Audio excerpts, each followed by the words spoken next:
Assalamualaikum warahmatullahi wabarakatuh.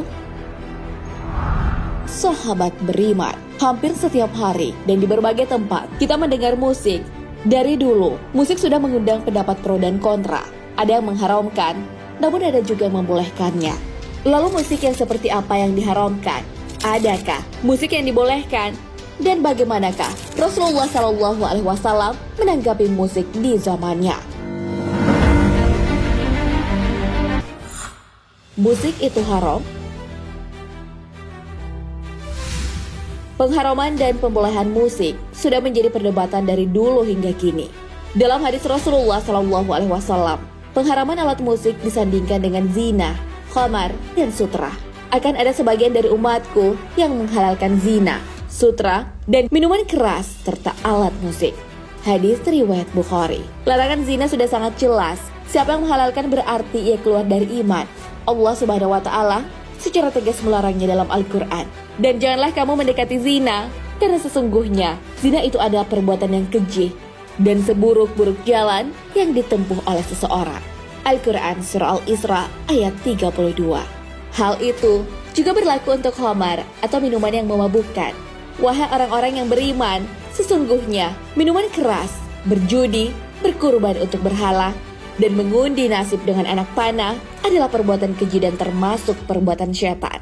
Maka jauhilah perbuatan-perbuatan itu agar kamu beruntung. Al-Quran Surah Al-Ma'idah ayat 90 hingga 91.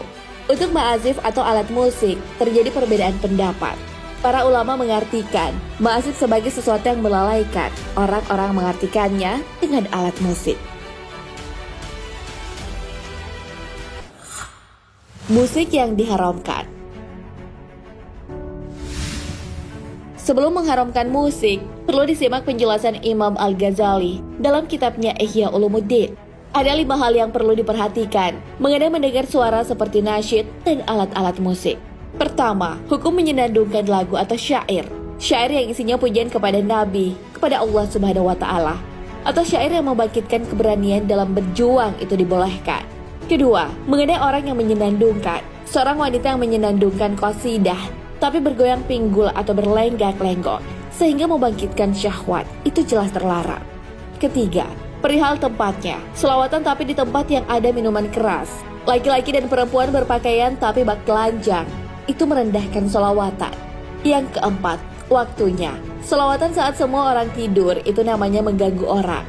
Kelima, bagaimana jika dilantunkan bersama dengan alat? Alat musik yang dimainkan dan tidak mengarah kepada yang fasik, itu tak bisa dikatakan haram. Misalnya kentongan saat rondah kemudian dibunyikan. Itu bukan gitar atau alat musik lainnya, tapi mengeluarkan bunyi. Kadang-kadang bunyinya bagus didengar, itu tentu bisa dilakukan. Tapi kalau kentongannya dibunyikan sambil berzina atau minum minuman keras, itu jadinya haram. Alat musik yang mutlak diharamkan adalah alat musik yang menjadi kebiasaan orang fasik. Asalkan ketika mendengarnya tidak terbayang kekafiran, maka alat musik itu bukan mutlak diharamkan. Alat musik itu diperkenankan. Penyebab musik dibolehkan atau diharamkan.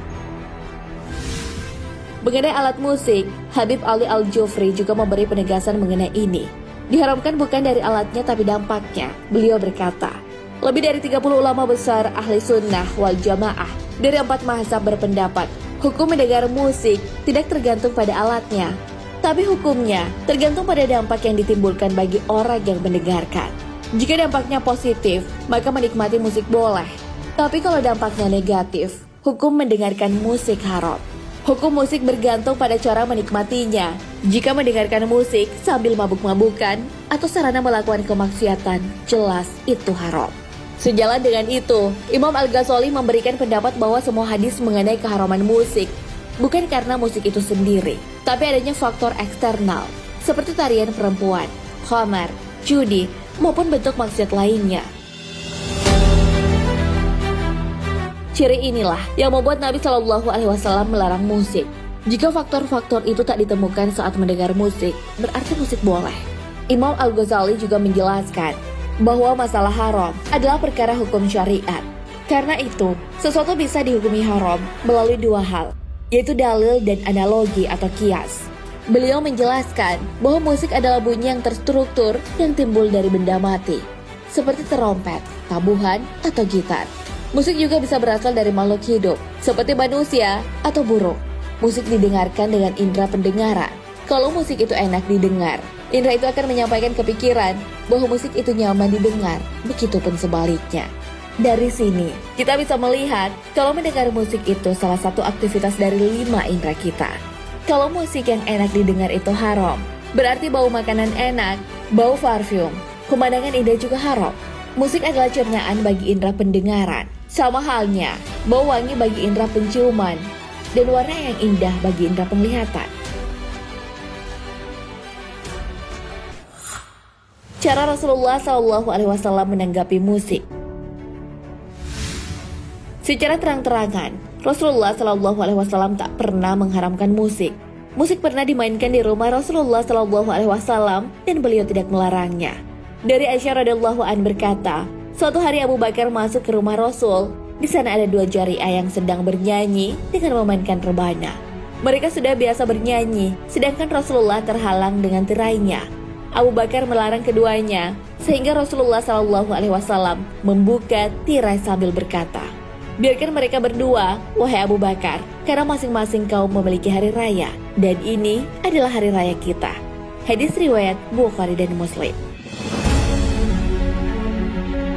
Rasulullah SAW juga memperkenankan seorang wanita yang pernah bernazar memainkan alat musik.